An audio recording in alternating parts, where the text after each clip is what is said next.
ऊपर वाले के लिए बहुत बड़ा, वो अलग है। तो बहुत ही बड़ा हो तो इससे बहुत बड़ा, और ऊपर जाओ तो इतना बड़ा है कि सब उसमें डाल दो तो पता ही नहीं चला कहाँ चले गए। इतने बड़े बड़े लोग ऊपर में। सत्संग से ही आता है, बिन सत्संग रात ना आई। जब तक सत्संग नहीं मिलेगा तब तक ये चीज़ हाथ में ला। ये मैं आपको ये बात समझाना चाहता था कि आप डरो मत। जब आपको डर लगता है तो आप स्थानों के रूप को याद करो, नहीं आप हम ही को याद कर लो तो डर तुम्हारा छूट जाएगा। अब याद तो तुम किसी को करते नहीं, डर लग गया बस डर गए ना। ये किसी को नहीं याद किया तो कैसे काम हो? किसी न किसी को याद करो। सत्संग की जरूरत है। ये तो सत्संग आपको सुनाया ये थोड़ा, इसलिए आप ये न समझो कि हमको सब सुना दिया और सब मिल गया, ऐसा नहीं। सत्संग के बिना, सत्संग के बिना महात्मा के सत्संग के काम बनेगा नहीं, चाहे जितना भी उपाय करो। इसलिए बार बार दर्शन सत्संग, दर्शन सत्संग आप आते जाते रहो, करते रहो, तब जा कर के काम होता है। उनके दर्शन से, सत्संग से जो बहुत दिनों का काम था वो थोड़े दिन में हो जाता है। थोड़े दिन में आँख खुल जाएगी, कान खुल जाएगा, दांत का खुल जाएगा और डोरी पकड़ में आ जाएगी। डोरी है वो पकड़ में आ जाएगी। जब डोरी पकड़ लोगे तो एक को दूसरी, दूसरे को तीसरी, तीसरे को चौथी, ऐसे पकड़ते चले जाओगे और अपने घर पहुँच। डोरी नहीं छोड़ना। जब एक बार पकड़ लो तो उसको छोड़ो मत। वो शब्द की डोरी है, नाम की, आवाज़ की डोरी है,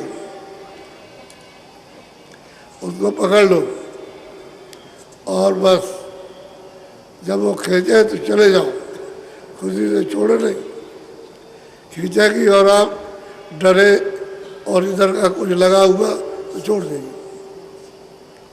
और जब आपका बिल्कुल एकदम से स्नेह और प्यार और तड़प उसके दीदार दर्शन करने की होगी तो खींच जाओ, फिर कोई भय डर नहीं लगेगा। इसलिए ये काल का दिन है। वो नहीं चाहते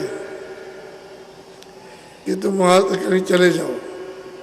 हमारे देश में पाप पुण्य करो और हम उसका फल दें। हम काल हैं तो वो अशुभ कर्म का फल देता हूँ।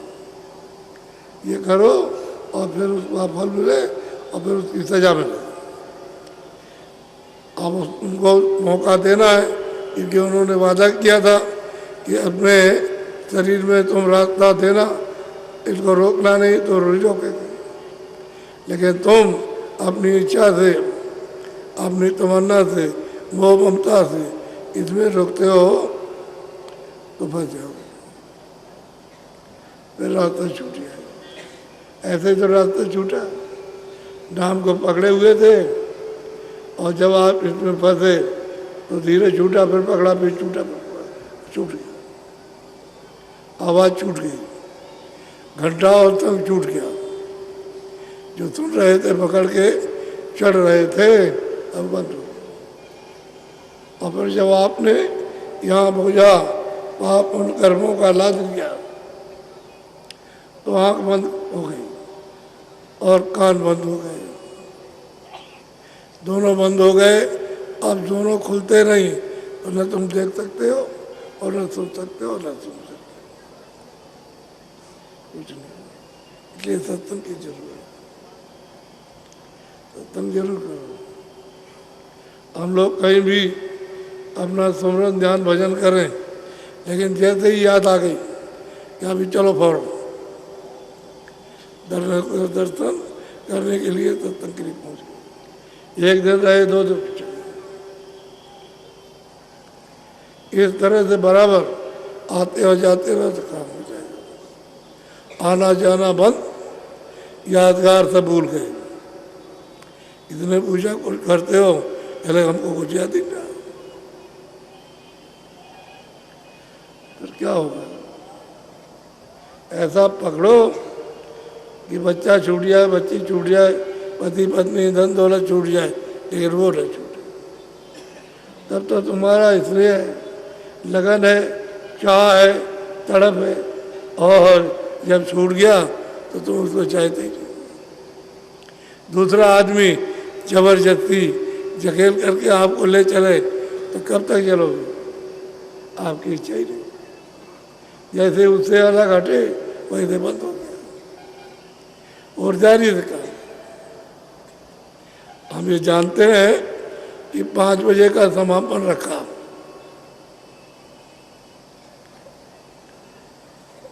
ये 5 बजे आते हैं, मैदान से भरा हुआ मिलता है। अब आ रहे नहीं तो जो बात निकल गई वो आपको सुनने को नहीं, इन किताबों में है नहीं। जो आप किताबें पढ़ते हो और कथा वार्ता में सुनाते हो, और रामायण उसको कोई जानता नहीं, सुनाने वाला ही नहीं जानता, तो रामायण क्या सुनाएगा? रामायण संतों की लिखी, क्यों लिखी है? जब बहुत तकलीफ थी, काशी में बहुत सताया, हिंसा करने के लिए चले, तब उन्होंने सोचा कि चलो इनके मन बहलाने के लिए, तब उन्होंने रामचरितमानस बनाया।